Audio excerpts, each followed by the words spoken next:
You've worked really hard on this image, haven't you? You put a lot of time into it, got some good color going, and you want to prove your mettle. You want this image to look as good on paper as it does on your screen, and I don't blame you one bit. I would expect the same thing. Although this is a basic class, let me give you a few pointers on helping to make the transition to paper as smoothly and as painless as possible. I would recommend that you assign your image a profile if you're going out to a PostScript output device, inkjet, laser, or press. Less expensive devices don't read this profile, so it really wouldn't make any difference if you used it or not. If you're going high end, you might want to do this first. Go up the word edit, go down to assign profile. In assign profile, change to profile here and actually use this one right there.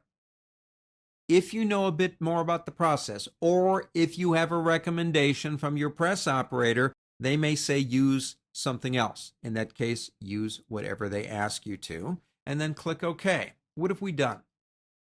We've created a bridge between this device, your monitor, your computer, and the output device to help it better understand what you saw. I'm not saying it's going to be perfect, but every little thing can help. Let's assume that the output device, the printer, is hooked up to this computer, which will allow us to play around with file print. Let's go into file print. In file print, you got the obvious stuff. For example, what printer do you want to use? I've got one. We'll select it. Would you like portrait or landscape? How many copies would you like? And would you like me to supersize that or give you fries? Basic stuff. Over here, you want to center the image? Usually that's not too bad. But if you turn that off and come over here, I can actually move it around. I'm not exactly sure why you'd want to do that, but you can. I prefer centering. In addition, scale to fit media.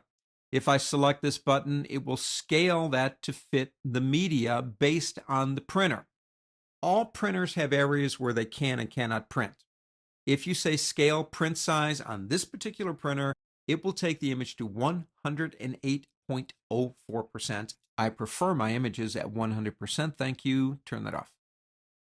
Bounding box turns off the ability to move the image here. However, if you turn it back on again, you can even, if you want to, resize it right there.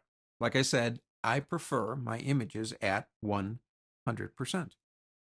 Down here, you can change the unit of measuring, which only impacts how you work up here. No big deal. Color management. If we come up here, you have two options, color management and output. Let's go to output first. You go into output, it gives you the ability to add sometimes useful things like registration marks to print, corner crop marks for cutting, etc. You can even print on an emulsion like a negative and even reverse it if it is going to be a negative. Lots of options. You can choose anything you want here. Let's go back into color management. In color management, we are using the profile, see, sRGB, that's the one we assign. If you go into a proof, it won't use a profile.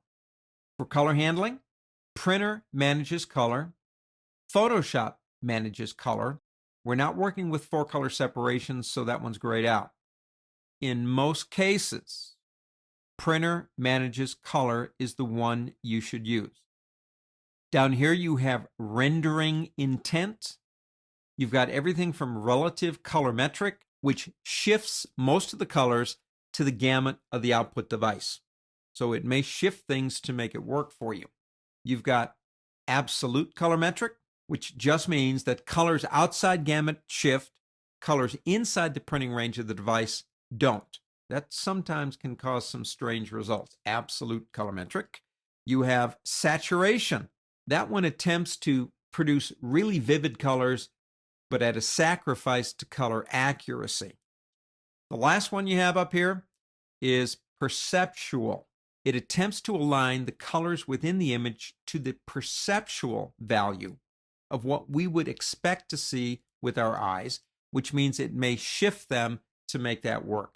It's good for photographs, though, that are out of gamut, because it'll help put it all together. In most cases, what we want up here is relative colorimetric.